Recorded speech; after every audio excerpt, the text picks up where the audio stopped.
That's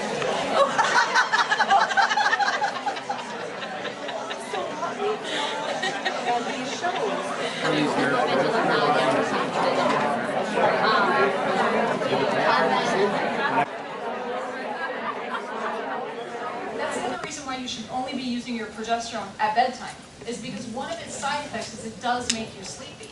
So if you use it in the morning time, you could be sleepier throughout the day and not realize why you're so sleepy. So definitely take that progesterone at bedtime. Yes? Because progesterone is meant to protect the lining of the uterus to keep it from getting thick. So if the uterus is gone, in our conventional thinking, there's no need for progesterone, because in their mind, that's the only function of progesterone.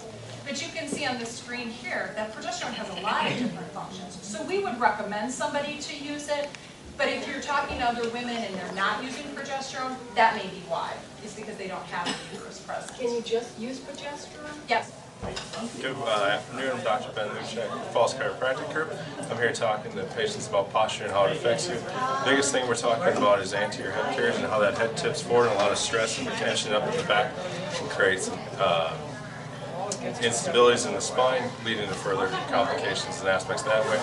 In our office, we treat it multiple times like this, with the head being back like that, is where the neck should be with the proper curvature. A lot of people's postures are going forward. It adds a lot of stress into the back area there. Chiropractic, we take care of a lot of problems that way. We also have massage therapy in the office to help with the muscle side of things.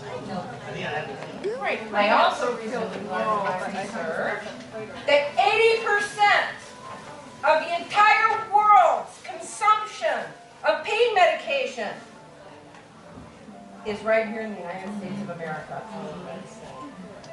4.6% of the world's population is consuming 80% of the world's pain medication.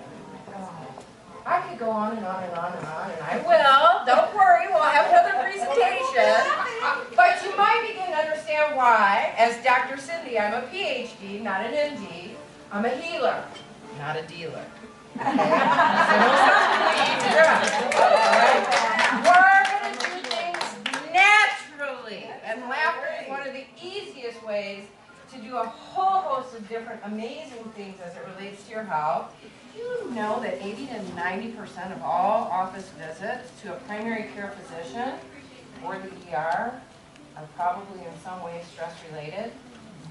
Well, again, the standard American day, SAD, is pretty sad, right? And we're all going to our dealers, right, for a quick fix at their primary care office or the ER. But probably the real fundamental underlying issues in your tissues, I might add, is stress. And stress is probably the most caustic or causal agent in our illness and disease today. I used to do laughter yoga in the hospital systems within Freighter in the medical college. They called me in as the psychologist to come in and make people laugh. Yes, they paid me a lot of money to do that.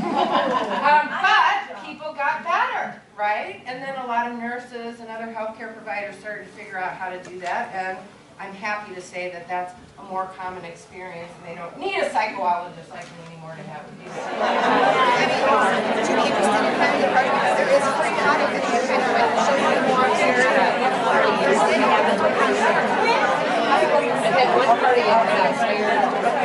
Well, they show you all the products.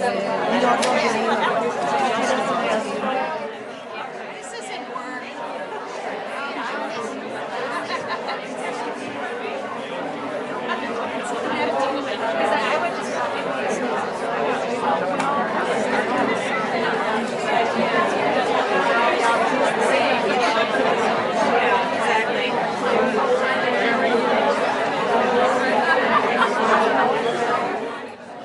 That's why this is the fundamental kitchen.